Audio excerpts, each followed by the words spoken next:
দর্শক, দৈনিক রূপালী বাংলাদেশের বিশেষ সাক্ষাৎকারে আপনাদের স্বাগতম। আমি আরফান হোসাইন রাফি আছি আপনাদের সঙ্গে, এবং আমার সঙ্গে আজকে যিনি আছেন তিনি বর্তমান বাংলাদেশের একজন জনপ্রিয় কবি, যাকে অনেকেই ভালোবেসে বলে থাকেন সময়ের সেরা। আবার কেউ কেউ তাকে নিয়ে করে থাকেন বিভিন্ন সময়ে আলোচনা সমালোচনা। সাম্প্রতিক সময়ে তার একটি কবিতা পাঠ্য বইয়ে যুক্ত হওয়ার মাধ্যমে সৃষ্টি হয়েছে তীব্র আলোচনা সমালোচনা। পাঠকদের মনে সৃষ্টি হয়েছে নানা রকম প্রশ্নের ঝোপ। সেসব প্রশ্নের উত্তর জানাতে আজকে আমাদের সঙ্গে আছেন কবি হাসান রোবায়েত ভাই। আপনার শুরুর গল্পটা দিয়ে একটু শুরু করতে চাই। রোবায়েত থেকে হাসান রোবায়েত হয়ে ওঠার গল্পটা আমরা একটু জানতে চাই। ওই মানে অ্যাজ ইউজুয়াল বাংলাদেশি কবিরা যেভাবে বেড়ে ওঠে আসলে ওই রকমই, মানে বিশেষ কিছু বলার নাই আসলে এখানে। মানে ছোটোবেলা থেকে ধরেন এক ধরনের তো ইচ্ছা ছিলই। মানে আমরা যখন আসলে ছোটোবেলায় যেটা হইতো যে আমি যখন আপনার স্কুলে, প্রাইমারি স্কুলে যখন পড়ি, তখন যখন নতুন বই পাইতাম আর কি, তো ৮-১০টা বাঙালি বাচ্চার মতোই আর কি, যে ধরেন পুরা বাংলা বইটা আগে পড়তাম প্রথমে, হ্যাঁ। তো ভাল লাগতো, বাংলা বইয়ের গন্ধ ভাল লাগতো বা বইয়ের গন্ধ ভাল লাগতো নতুন বইয়ের। ওই সময় আসলে মূলত রবীন্দ্রনাথ বা নজরুলের লেখা যেহেতু আমরা বেশি পড়ছি, ছোটোবেলায় সব ক্লাসই পড়া হইতো। এক ধরনের তো আকাঙ্ক্ষা ছিল আসলে যে এরকম করে আহ, লেখা যায় কি না।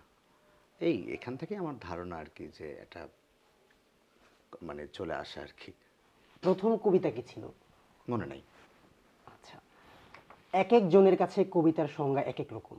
কবি হাসান রোবায়েতের কাছে কবিতার সংজ্ঞা কি? আচ্ছা, মানে আর্টের কোনো ফর্মকে আমি আসলে ডিফাইন করতে চাই না।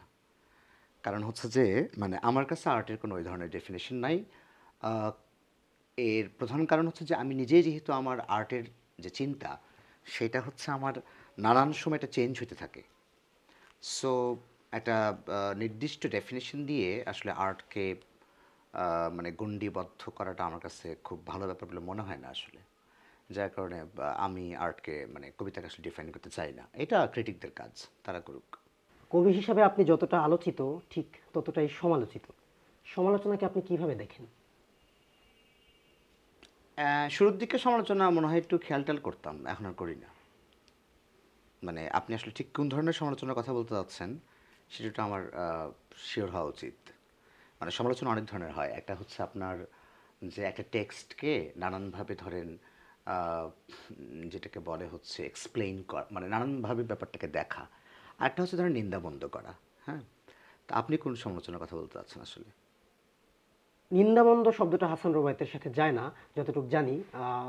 পাঠক প্রতিক্রিয়া দেখে আপনার লেখা নিয়ে অনেক সময় সমালোচনা ফেসবুকে ওঠে বা সোশ্যাল মিডিয়াতে দেখা যায়। কী ধরনের সমালোচনা? ধরেন হতে পারে সেটা কবিতার বিভিন্ন আহ, কি বলেন, বিশ্লেষণ নিয়ে, বা হচ্ছে কবিতার নিয়ম নিয়ে, অন্তমিল নিয়ে হতে পারে, বা বিভিন্ন রকমের হতে পারে। তো আমরা বিভিন্ন সময় দেখি হাসান রোবায়েতের বিভিন্ন লেখাকে অসম্মানজনিত হয়তো কারণে বিভিন্ন সময় সমালোচনা করে থাকে নতুন কবিরা বা প্রসিদ্ধ অনেক কবিদেরও আমি দেখেছি। তো ওই বিষয়টা আপনি কিভাবে দেখেন? আমরা দেখি না আসলে। হ্যাঁ, মানে এটা আমি খেয়াল করি না। আচ্ছা, খেয়াল করা উচিত না। সপ্তম শ্রেণীর বই থেকে সেলিনা হোসেনের লেখা রোকেয়া সাখাওয়াত হোসেন গদ্যটি বাদ দিয়ে হাসান রোবায়েতের লেখা সিথি নামক কবিতাটি যুক্ত করার সিদ্ধান্ত হয়েছে। কথাটাকে হাসান রোবায়েত কিভাবে বলতে চান? আপনি যে তথ্য দিলেন, মানে কোশ্চেনটাই আমার ধারণা ভুল। কারণ হচ্ছে যে আহ, সেলিনা হোসেনের লেখা বাদ দিয়ে হাসান রুবাইতের লেখা মানে ঢোকানো হয়েছে, এইটা এক ধরনের প্রোপাগান্ডা হয়েছে আসলে। এইটার বেস্ট আনসার দিতে পারবেন এনসিটিভির লোকেরা, আমি না। তবে আমি যেটুকু বুঝছি সেটা হচ্ছে এরকম যে সেলিনা হোসেনের ওই লেখাটাকে তারা সরাইছেন। ব্যাপারটা এরকম না যে সেলিনা হোসেনের লেখা সরায় হাসান রুবাইতের লেখা ঢোকানো হয়েছে, তা না আসলে। কারণ সেলিনা হোসেনের লেখাটা আমি যতদূর জানি ওইটা হচ্ছে একটা প্রবন্ধ, আর আমারটা হচ্ছে একটা কবিতা। তো আপনি যদি জানেন বা যারা এটা কোশ্চেনটা তুলতেছেন তাদের আসলে এইটুকু আহ, মানে লিটারেসি আছে কি না, সেটা হলো যে আমরা যেটুকু জানি আসলে, আপনিও পড়াশোনা করেন বা করে আসছেন, যে প্রত্যেকটা বইয়ে, মানে পাঠ্যপুস্তকে কি থাকে, আপনার কবিতার একটা সংখ্যা থাকে, গদ্যের একটা সংখ্যা থাকে। ব্যাপারটা কিন্তু এমন না যে কবিতা বেশি থাকে, গদ্য বেশি থাকে, কম থাকে, তা কিন্তু না। একটা মোটামুটি একটা অনুপাত আকারে থাকে, তাই না? যে হ্যাঁ। কতগুলো গদ্য থাকে, কতগুলো কবিতা থাকে। আপনি কখনো দেখছেন যে কবিতা বাদ দিয়ে গদ্য, গদ্য বাদ দিয়ে কবিতা, এরকম হয় আসলে? ওনার গদ্য বাদ দিয়ে হয়তো কোনো গদ্য যেতে পারে, মানে এটা আমি জানি না। মানে এটা মানে ওইটা বাদ দিয়ে আমারটা ঢুকানো হয়েছে, এটা ইটস টোটালি প্রোপাগান্ডা। মানে এইটা আসলে একটা বাজে ব্যাপার হয়েছে, মানে এইটা আসলে হওয়ার কথা ছিল না। হ্যাঁ, মানে সেলিনা হোসেন আউট, রুবায়েত ইন, ব্যাপারটা এরকম না। হ্যাঁ, রুবায়েত ইন, সেলিনা হোসেন আউট, ব্যাপারটা এরকম না আসলে। হ্যাঁ, মানে তাকে রিপ্লেস করে আমাকে ঢুকানো হয়েছে, এটা খুবই বাজে প্রোপাগান্ডা। তবে এটার ভালো অ্যান্সার দিতে পারবে এনসিটিভি। আমি আমারটা যেটা বললাম সেটা আমি যেটুকু বুঝলাম ব্যক্তিগত এটা। মতামত। কবি হাসান রুবায়েতকে অনেকেই ছড়াকার বলে আখ্যায়িত করে। হাসান রুবায়েত নিজেকে কি ভাবেন? না, আমি তো ছড়াকারও। আর ছড়াকার কাউকে বলা এটা নিয়ে আমি তো কিছু মনে করতেছি না এখন। কারণ দেখেন, বাংলা সাহিত্যের হিস্ট্রিতে সবচেয়ে গুরুত্বপূর্ণ যে জায়গা, সেটার ছড়ার একটা জায়গা আছে। আমরা আমাদের নানি দাদিরা, আমাদের মায়েরা আমাদেরকে ছোটোবেলা ছড়া শোনায় ঘুম পাড়াইছে। সো ছড়াকে যদি আপনার মনে হয় যে ছড়া আসলে একটা মানে কি বলে, ধরেন একটা লোয়ার কাস্ট জিনিস, যে ছড়া আসলে একটা নিচু শ্রেণীর জিনিস, এটা যারা মনে করেন এটা তাদের সমস্যা, এটা আমার সমস্যা না। মানে আমি ছড়াকারও, এটা নিয়ে আমার কোনো প্রবলেম নেই। আচ্ছা, বর্তমান সময়ে সাধারণত ছড়াকার শব্দটা কবিদের জন্য অবজ্ঞার পদ হিসেবে ব্যবহৃত হয়। এর বিপরীতে আপনি কি বলতে চান? না, আমার এটার বিপরীতে কিছু বলার নাই, কারণ যারা ছড়াকার আমাকে বলতে চান, আমি মনে করি ইয়াস ফাইন। নোট আপনাকে, কবিদেরকে ছড়াকার শব্দটা বলে অবজ্ঞার পদ হিসাবে ছড়াকার শব্দটা ব্যবহৃত হয় বর্তমানে। এর বিপরীতে আপনি কি বলতে চান? আচ্ছা, আমি তো আমার মতামতটা দিতে পারি। মানে অন্য কবিরা এটা নিয়ে কি কি বলতে চান সেটা নিয়ে আমার কোনো মানে ইয়ে নাই, সে নাই। আমি পার্সোনালি যেটা মনে করি যে একজন কবি যদি ছড়া লেখেন তাহলে তিনি ছড়াকারও, সমস্যা নেই। আচ্ছা, আরেকটা ব্যাপার কি জানেন, যে বাংলা কবিতার কবিদের সুরই হয় আসলে ছড়াটা লিখে। সো এটাকে আসলে আমার মনে হয় না যে অবজ্ঞার চোখে দেখার কোনো কারণ আছে। ইয়েস, কবিরা যদি তারা অন্যদেরকে ছড়াকার মনে করেন, অবজ্ঞা করতে চান, পারেন, এটা এটা তার ব্যক্তিগত চয়েস। এটা নিয়ে মানে আমার কিছু বলার নাই আসলে। আচ্ছা, অনেকের ধারণা সিথি কবিতা থেকেও পাঠ্য বইয়ে যুক্ত হওয়ার মতো উন্নত মানের কবিতা হাসান রুবায়েতের কলমে লেখা আছে। এর জবাবে আপনি কি বলতে চান? এইটা তো আমি সিলেক্ট করিনি, প্রথম কথা। এটা সিলেকশনটা হচ্ছে এনসিটিভির। এটা এনসিটিভিকে কোশ্চেনটা করলে বেটার হয়। আচ্ছা, সিথি কবিতা পাঠ্য বইয়ে যুক্ত হয়েছে। এর কি মানে আপনার ব্যক্তিগত মতামত কি, কতটা যৌক্তিক হয়েছে সপ্তম শ্রেণীর পাঠ্য বইয়ে সিথি কবিতাটা? এইটার অ্যান্সারও এনসিটিভি দেওয়া উচিত, আমার না। ঠিক আছে। আপনি কি সিথি কবিতা নিয়ে যুক্ত হবার বিষয়ে কিছু জানতেন না? পার্সোনালি আমাকে ওইভাবে জানানো হয়নি। আহ, মানে ওইভাবে জানানো হয়নি বলতে যে আমাকে যে বলা হয়নি যে এই ধরনের একটা জিনিস এভাবে হচ্ছে। হ্যাঁ, আমাকে শুধু এনসিটিভির একজন আমার সাথে যোগাযোগ করছিলেন এবং উনি বলছিলেন যে এরকম একটা লেখা যদি কেউ মানে আমরা যদি পাবলিশ করি কোথাও, তাহলে আপনার কোনো ইয়ে আছে কিনা, মানে আপত্তি আছে কিনা। তো আমি বলছি যে না, আমার আপত্তি নাই, কারণ হচ্ছে যে যেহেতু আমারই লেখা, সমস্যা নাই। কিন্তু আমাকে সরাসরি এটা বলা হয়নি যে এটা আসলে কোনো পাঠ্য বইয়ে যাবে কি যাবে না। সো এই ব্যাপারে আমার আসলে কিছু বলার নাই। এটার সম্পূর্ণ আলাপ আপনারা কোশ্চেন করতে পারেন এনসিটিভিকে, আমি এটা আসলে কিছুই জানি না। ওকে, সোশ্যাল মিডিয়ায় প্রশ্ন উঠেছে সিথি কবিতার অন্তমিল নিয়ে। কবিতার অনেকের ধারণা ঠিকঠাক অন্তমিল নেই, কিংবা কেউ বলছেন দুর্বল অন্তমিল। এই বিষয়ে আপনি কি বলতে চান? তাদের বলার ব্যাপার, এটা তারা বলতেই পারেন। এটা নিয়ে আমার কিছু বলার নাই, কারণ হচ্ছে যে আমার নিজের লেখার ব্যাপারে সাফাই গাওয়ার ইচ্ছা আমার নাই। তারা যদি মনে করে দুর্বলান্ত মিল, ওকে, তাদের মনে করা এটা, এটা নিয়ে আমার কিছু বলার নাই। আপনাকে নিয়ে মাঝে মধ্যেই সমালোচনার ঝড় ওঠে ফেসবুকে কবিতা নিয়ে। তো তাদের কাছে আপনার কিছু বলার থাকলে বলতে পারেন। না, কিছুই বলার নাই। তারা তাদের ঝড় চালা দিতে পারেন, কারণ যে কারোরই অধিকার আছে কাউকে ক্রিটিক করার। হ্যাঁ, মানে তবে পার্সোনাল অ্যাটাক না করলেই বেটার।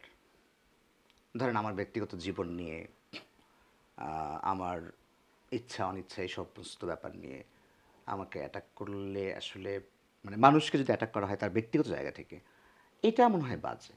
মানে বাজে বলতে আমি চাই না যে আসলে ধরেন আমার জন্য আমার মা গালি খাক, আমি চাই না আমার জন্য আমার স্ত্রী গালি খাক, আমি চাই না আমার জন্য আমার বাবা গালি খাক, বন্য কেউ গালি খাক, এটা আমি চাই না আসলে পার্সোনালি। মানে আমার লেখা নিয়ে আপনার যা ইচ্ছা আপনি তা বলতে পারেন, এটা না আমার কোনো সমস্যা নেই।